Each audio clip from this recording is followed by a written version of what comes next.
Namaskar, I am Bharat, also known to the world at large as India. I am an ancient civilization.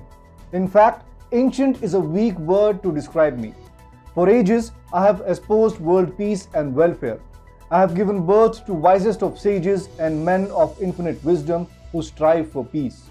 But I have also given birth to the fiercest of warriors. If Bhagwan Ram espoused peace and prosperity, he also slew Ravan, a demon, to death.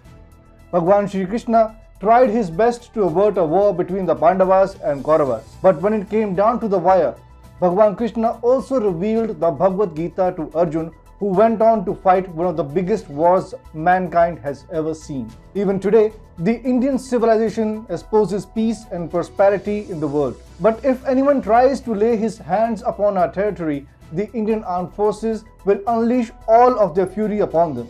The Chinese Liberation Army, or the PLA, is learning this the hard way. Last year, they tried to use medieval-era weapons in a dastardly attempt to take on the Indian army. Of course, the PLA troops were given a bloody nose. However, now the Indian army is bringing in Vajra, Trishul and Tasers. If the Chinese indulge in any misadventures, they will get a tough time at the hands of battle-hardened Indian soldiers. Hi and welcome. You're watching TFI English, the national socio-political analysis arm of the TFI Media Group. I am your host Piyush, and in this video I will tell you how the Indian army is equipping itself with some unorthodox weapons. So let's begin. Remember 15th June 2020?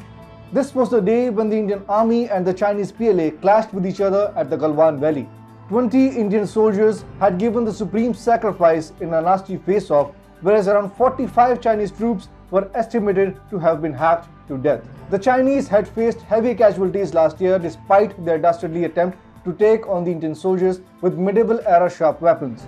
However, if the Chinese make a second attempt to attack the Indian soldiers in a dastardly way, they will face even bigger losses because the Indian army is also equipping itself with some unorthodox weapons.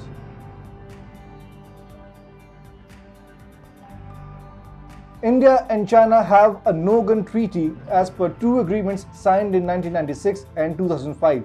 There are differing perceptions of the line of actual control, the de facto Indo-Tibet border, and therefore troops of two countries often end up engaging in verbal spats and scuffles. Since guns are not used, the troops often end up having fistfights, and due to the better training and fitness levels of Indian army troops, the Chinese usually go back with a bloody nose. Therefore, during the Galwan Valley clash last year, China tried to change the rules of engagement. The PLA brought in unconventional weapons including clubs, iron rods, spiked nail bats, sticks embedded with nails and heavy stones. During another face-off in eastern Ladakh in September, the Chinese also used Guando, a variant of Chinese pole weapon used in some form of Chinese martial arts. It typically comprises of a blade mounted atop a long wooden pole.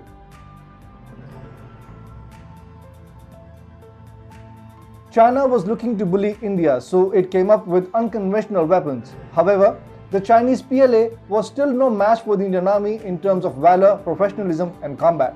The Indian army is right at the top when it comes to high-altitude warfare and is much better acclimatized to the conditions of eastern Ladakh than the inexperienced Chinese PLA. Therefore, despite its numerical superiority and use of unconventional and barbaric weapons, China suffered much higher casualties in Galwan Valley. In fact, an embarrassed China has tried its best to hide the casualty numbers. Initially, China claimed that it suffered no casualties. Then it thought, let's be realistic. So it admitted that 5 Chinese soldiers were killed. As per US intelligence, it is believed that 35 Chinese soldiers were killed. The Russian news agency TASS reported that 45 Chinese soldiers were killed. And Union Minister General V.K. Singh said that at least 40 Chinese soldiers were killed. China therefore ended up losing at least twice the number of troops as compared to India's casualties. This really shows that the Chinese PLA is an incompetent military force of cowards.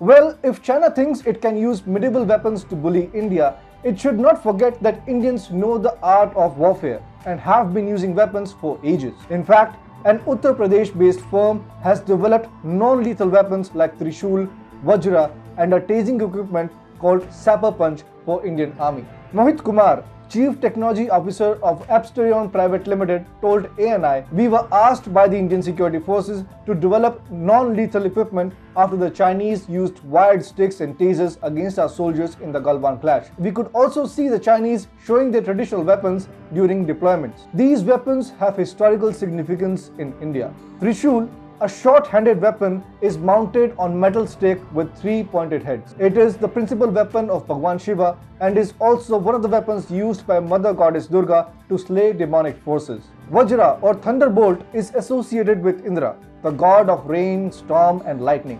It is a type of club with ribbed spherical head. Kumar said, "Vajra, a metal rod taser with spikes, can be used for both tasing and in hand-to-hand combat, as well as to puncture bulletproof vehicles. The Trishul can be used for tasing as well as blocking vehicles of the enemy." He added, "A tasing equipment called sapper punch, to be worn like a protective glove, can be used to give a blow with a current discharge to the enemy. None of the lethal weapons can cause death or any serious injuries." If China tries to pull a fast one on India again, the Indian troops are ready with post-Galwan answer to the PLA troops, which would actually send chills down China's spine.